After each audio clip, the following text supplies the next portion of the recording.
ওই লোকটা গোরস্থানের মধ্যে ঘোরাফেরা করে হযরত নিজামুদ্দিন আউলিয়া রাহমাতুল্লাহ আলাইহি উনি চাইতে দেখতে আছে।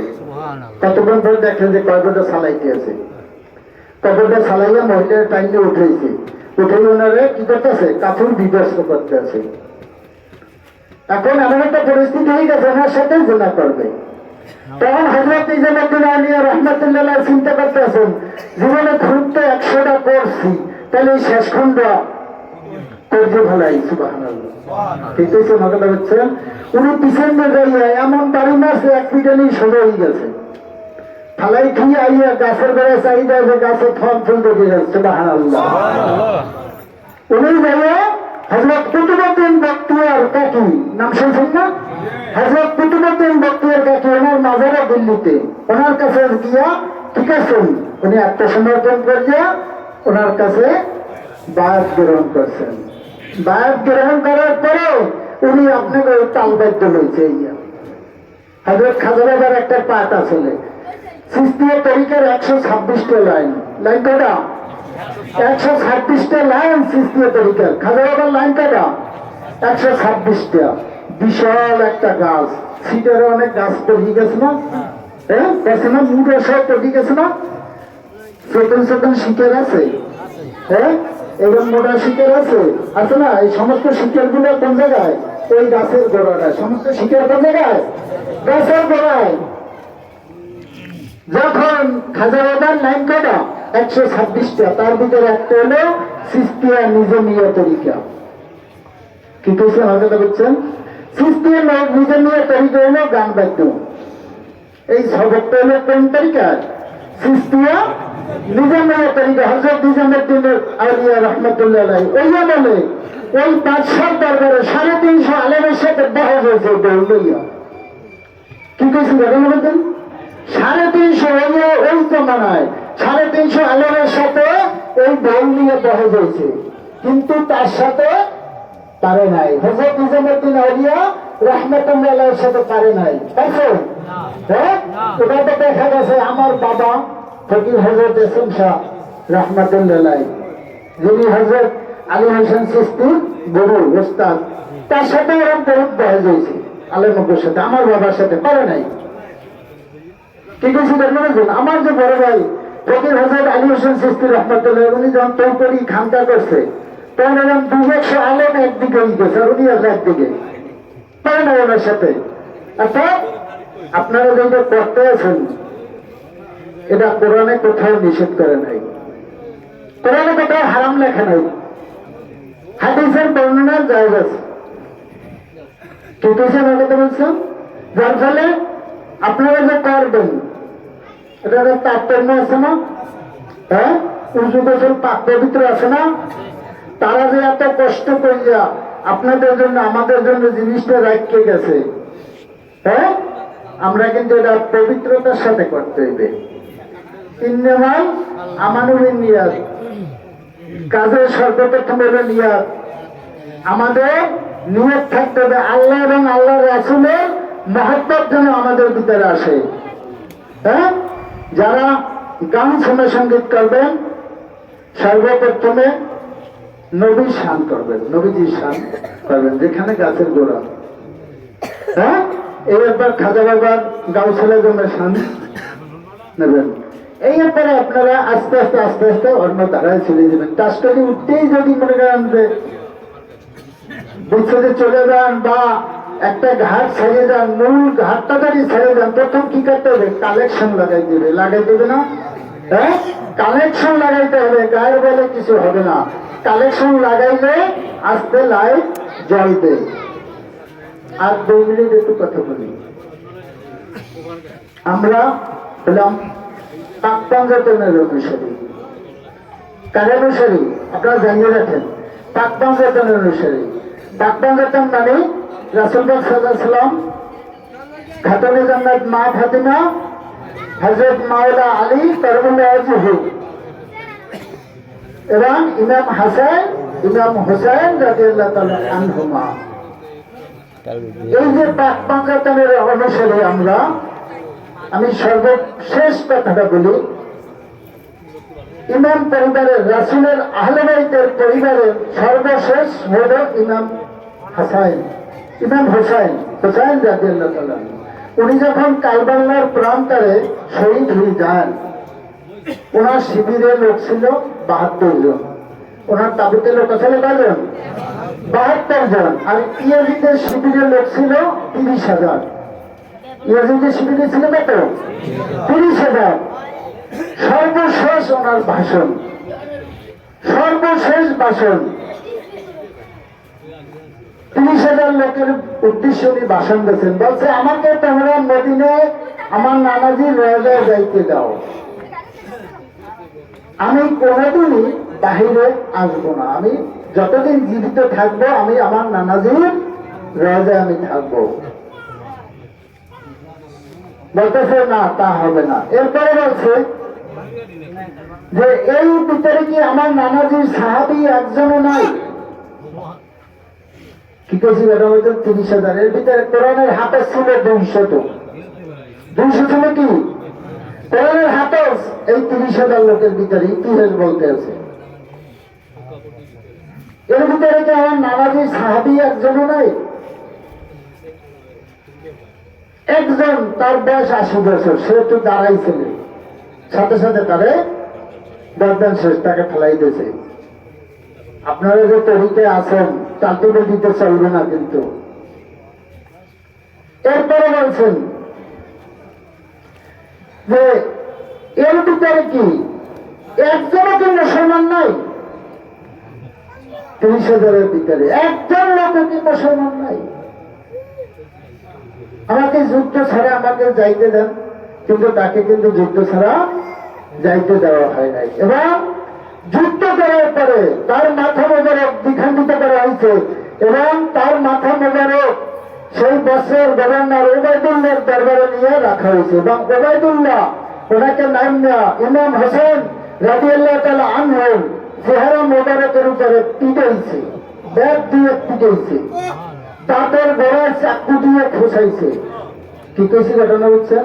এবং সমস্ত বসরা শহরে ওনার এই মাথা মোবারক নিয়ে ধরছে। আমাদের দেশে যেমন নৌকা, ধানের শীষ, নাঙ্গ, এরকম আমরা জয়দানি দিলাম, হ্যাঁ, এভাবে লাফাই না আমরা। এইভাবে সমস্ত বসরা শহরে ওনার মাথা মোবারক নিয়ে এভাবে নাচতে, অর্থাৎ ওনাকে পরাজিত করছে, ওনার মাথা মন্ডল দ্বিখণ্ডিত করছে।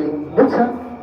বসরা থেকে দামেস্কের পথ এলে 14 দিনের পর, দামেস্কের পথ দিন 14 দিন, বর্ষার ভিতরে লেজার ভিতরে ওনার মাথা মোবারক ভোট দেওয়া বসরা থেকে সেই দামেস্কে, এবং ওনার যে পরিবার বর্গ ছিল তাদেরকে রশি লাগাইয়া টানা হেসরা করিয়া তাদেরকে কি করা হয়েছে? সেই ইয়াজিদের দরবারে নেওয়া হয়েছে। নাউযুবিল্লাহ।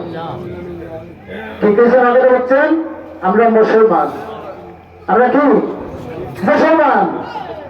মহরম যে কবে আমরা জানি না, এখন একটু মোটামুটি জানা ধরছে বর্তমানে, এখন একটু শুরু হয়েছে। ঠিক আছে, ইয়াজিদের দরবারে নেওয়ার পর ইয়াজিদ লামিয়া ইমাম হোসেনের চোখে গুটাইছে, দাঁতের গোড়ায় গুটাইছে এবং বলছে যে আমার প্রতিশোধ আমি নিলাম। ঠিক আছে, আমাদের হচ্ছেন। এবং তার যে পরিবার বর্গ ছিল, কোন ইতিহাস পাইছেন? তারা মারা গেছে না কোথায় নিয়ে রাখছে, কি করছে, কেউ কিছু জানতে পারছে? আজ পর্যন্ত কোথায় পাইছেন? জানা যায় নাই। এক মহিলা বলছে যে তোমরা কারা, কোথার থেকে আসছো? বলছে আমরা নবীর পরিবার। সাথে সাথে মহিলা তার গায়ের কম্বল খুললা তাদেরকে বলছে তোমাদের কি করো, শরীর আবৃত করো। আমরা সেই পাক পাঞ্জাতনের অনুসারী। আমরা কিসের অনুসারী? পাক পাঞ্জাতনের অনুসারী। আমরা ফকির। ফকির শব্দটা অনেক বিশাল। প্রথম ফকির আল্লাহ, দ্বিতীয় ফকির আমার দয়াল নবীজি। নবীজি আমার ফকির ছিল। আপনারা এর মধ্যে জানতে পারেন না? হ্যাঁ, নবীজি আমার ফকির ছিল। প্রথম ফকির আল্লাহ, দ্বিতীয় ফকির আল্লাহ নবী, তৃতীয় ফকির হল মাওলা আলী। গাদির ঘুমে মাওলা আলীর উদ্দেশ্য করে 1,20,000 সাহাবীর ভিতরে ভাষণ দিয়েছিলেন রাসূল পাক সাল্লাল্লাহু আলাইহি ওয়াসাল্লাম। বলছিলেন আমার ওফাতের পরে, আমার চলে যাওয়ার পরে আমার কাছে তোমরা যা পাইলে এইটা তোমরা আলীর কাছে গেলে পাবা। সুবহানাল্লাহ। বলছেন ঘটনা গাদিরে খুন সেখানে বাসন দিছিল। প্রত্যেক ফকির আল্লাহ, আপনাকে ভয় লাগে ফকিরের কথা শুনলে জানি কেমন একটু ভয় লাগে, যে ভয় নাই, কোনো ভয় নাই, ফকিরের কোনো ভয় নাই। আল্লাহ পাক বলছে ফকির আমার ভোট, আমি ফকিরের ভিতর, ফকির আমার ভোট। নবীর হযরত আবুল হাসান চিশতি রাহমাতুল্লাহর কাছে জিজ্ঞেস করছিলাম যে বাবা যান, অনেক দরবারে গেলে অনেক বড় বড় নাম লেখা দেখি, আপনার দরবারে ফকির হযরত শাহলাল শাহ চিশতি, বলতে এই ফকিরের ভিতরে সারা পৃথিবীটা লুকিয়ে রয়েছে। সুবহানাল্লাহ, এই ফকির যে শব্দটা ফকির, এই তিন অক্ষরের ভিতরে সারা পৃথিবীটা লুকিয়ে রয়েছে এখানে।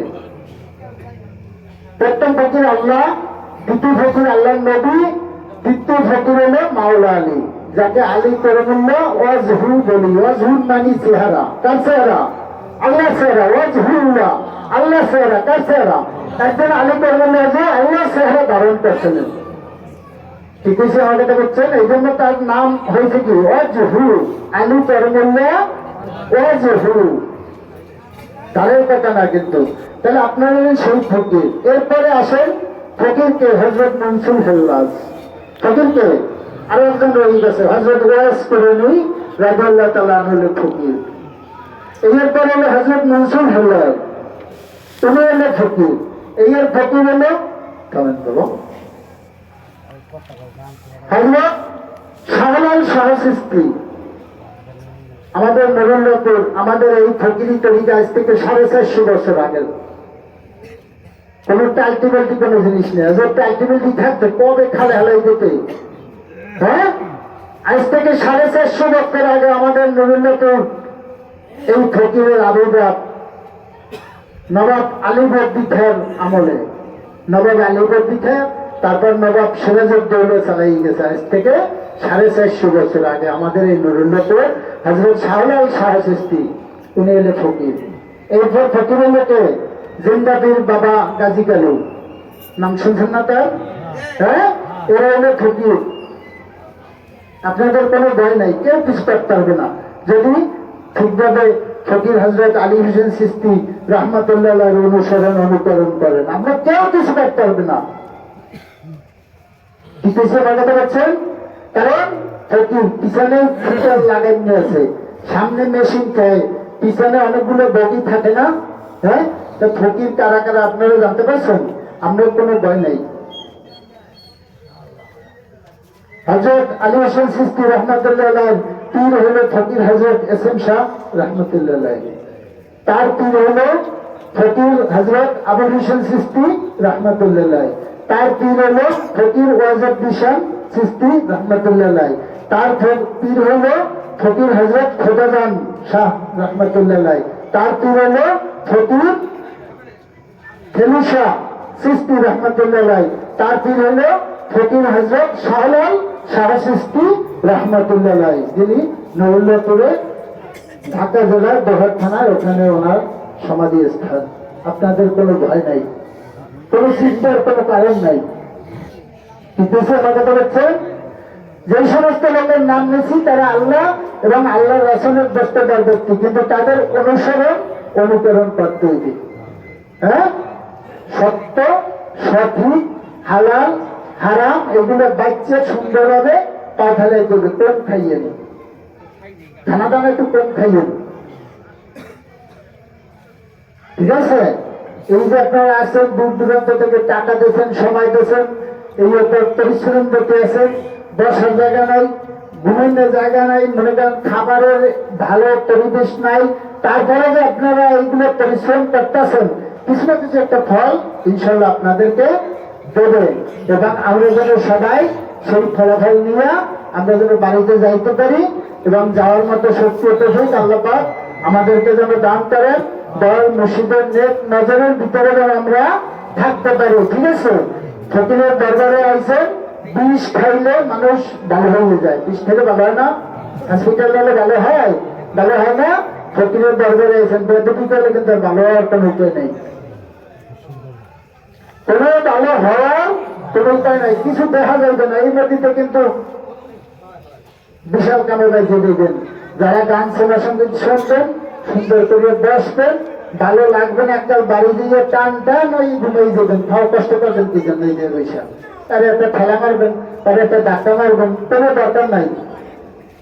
ঠিক আছে, আমাকে বলছেন বাজানেরা, আপনাদের কাছে হাত জোর, আপনারা যারা ধৈর্য সহকারে বসবেন, যারা গায়ক বৃন্দ আছে আপনাদেরকে সেনা সঙ্গীত শোনানোর জন্য যথেষ্ট তারা চিন্তা করবে, চেষ্টা করবে। আল্লাহ আমাদেরকে তৌফিক দান করে, সবাই বলুন আমিন।